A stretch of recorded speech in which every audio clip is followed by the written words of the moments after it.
All right, this is going to be a follow-up on the 462 serviced yesterday for the bar studs. Yeah, pulled the muffler for whatever reason, decided to take a look inside. There was some nondescript blue oil in there. I haven't talked to the customer about what oil he's been running or if he's just been running whatever. But there was a significant amount of carbon, and I'll show you a screenshot so you don't have to go back and watch the whole other video just for that. So what I did was try to fix this with some snake oil. And I don't mean to talk bad about Seafoam, but it can only do so much. It's a great product. It's been around forever. So what I did was pour a couple ounces in a half a tank of gas, which would be considered like a shock treatment.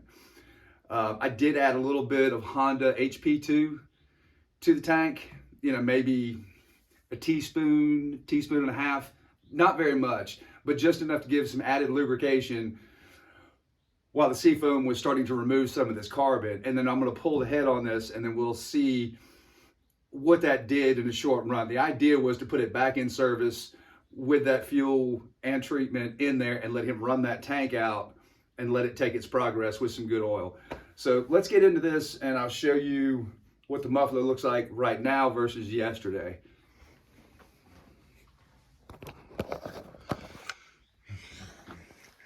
And this thing smoked like a freight train yesterday. I don't have a picture of what that looked like, but I'll insert, get some flash from the camera.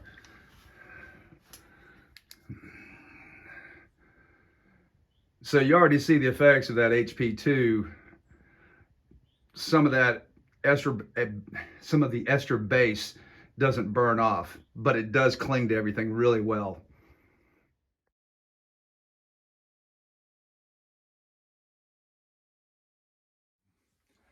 I'm gonna do a little pre-tear down on this and then bring you back when I've got like the carb off and everything else, so we can just take the cylinder off in real time and have a look at what's inside and what I plan to do. All right, I got everything loose except for the head bolts.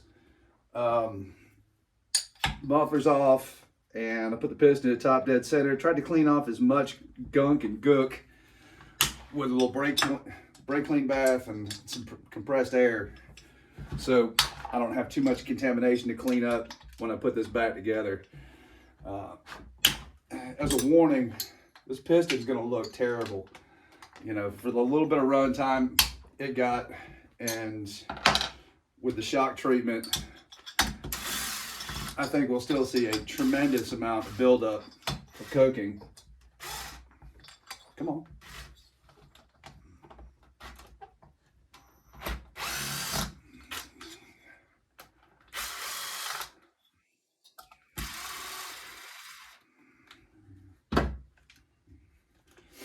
Oh, it's gonna be ugly. I really gotta hand it to Steel. This design for the 462 is brilliant. It really doesn't take very much time at all. Make sure I'm all clear and everything. There we go. Oh, that is fugly. So, oh God. Oh. So I thought about this last night and I'm like, you know, I really need to just go ahead and tear this apart. Back this far, all you see is just a black blob for a piston. Whew, Lordy, that is terrible. Here, let me bring you out a little bit better. God almighty damn.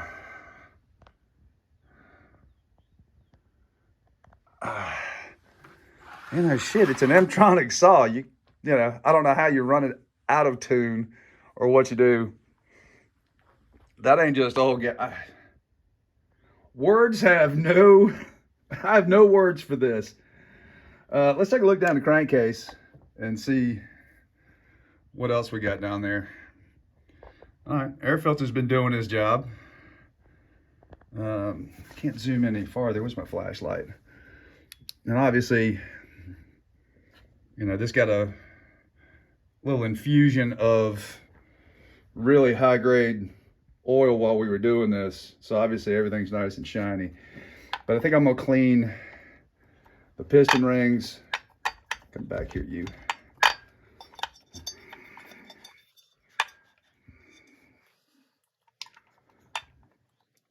Yeah. Rings aren't stuck. Let me back out. That's too, I get too jittery like that. This is first thing in the morning, so I'm fresh off of,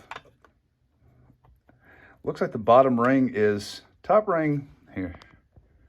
Now I take you in. Top ring's free, bottom ring is not. Okay, so I really do feel good about this. So where carbon, the carbon has actually stuck the ring. This side's free. That I can move.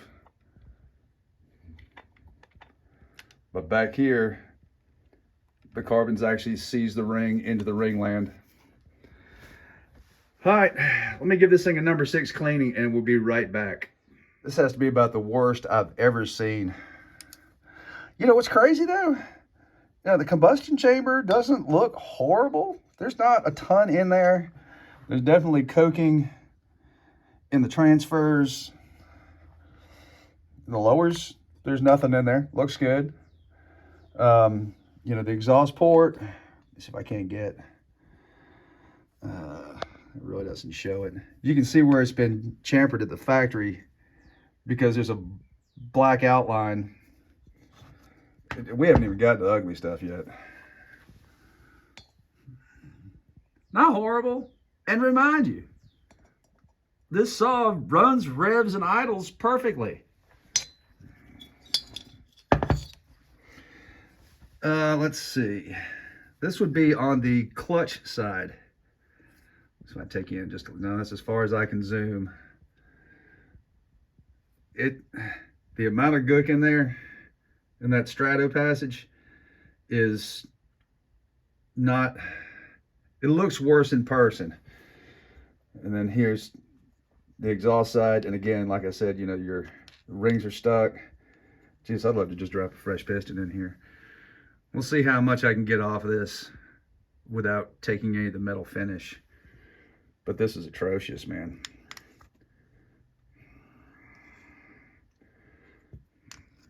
Woof.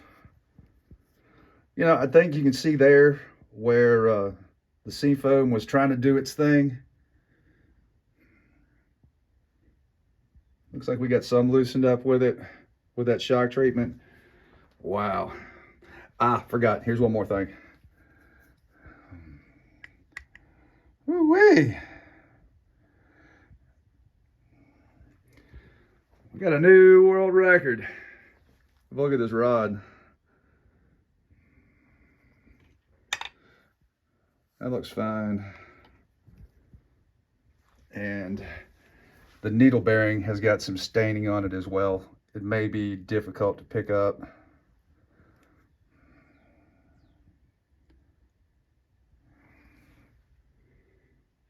Boy, there was some foreshadowing when I said I ought to just get this cat a new piston. All right, so using a little bit of heat, heating the piston up, and I drop it in some seafoam. And the seafoam doesn't seem to be affected by it that much at all. Like, I got it hot enough where it actually boiled in here. I think, I don't know if I really thought the cup was gonna melt on me. I had to run outside real quick while I was swishing it around, but I was kind of hoping that'd do some more. This is some non-reactive to aluminum degreaser in my little crappy ass ultrasonic cleaner, and that seems to have loosened some of it up. So here's where we are. I've actually chiseled out some of the carbon right there in those strato compartments and chiseled out some of this. And you know, I really have to get most of this shit out because I don't want this hard, crunchy carbon going through the engine. Well, even after all the scraping, heat cycles, degreasers, seafoam, look at that, that's disgusting. I ended up breaking the ring trying to get it out, which was okay because I needed a broken ring anyway to clean out the ringland. Boy, carbon is some tough stuff.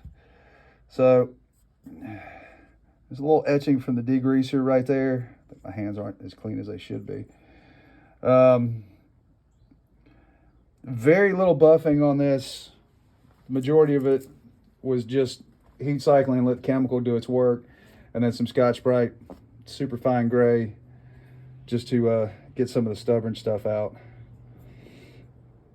You can still see that, but with a lot of work and some effort, I think I'm good to go. I got a caber ring right here. There's the maul ring. Ran that through the degreaser to get all the crap out of it and then flushed it. I think I can put this back together now. That was way too much time. Saw's all back together. Runs fine, no issues. I don't think all the seafoam in the world would have got off piston, got the ring unstuck and all the coking off the piston and everything else. Bearings seem fine. I don't know how, but they are. I talked to the owner of this saw, and I'm like, Dan, what the hell oil are you running? He was like, dude, I just bought that off of somebody, and because of the bar stud, I brought it to you to get it fixed and give it a once over. So anyway, it'll be a mystery what oil did that bad. I'd say that'd be a record for this channel. That's the nastiest piston I've ever seen that the saw wasn't blown up. So anyway, thanks for sticking around with me. I appreciate you. Like, share, subscribe, all that happy shit. And I'll see you in the next one.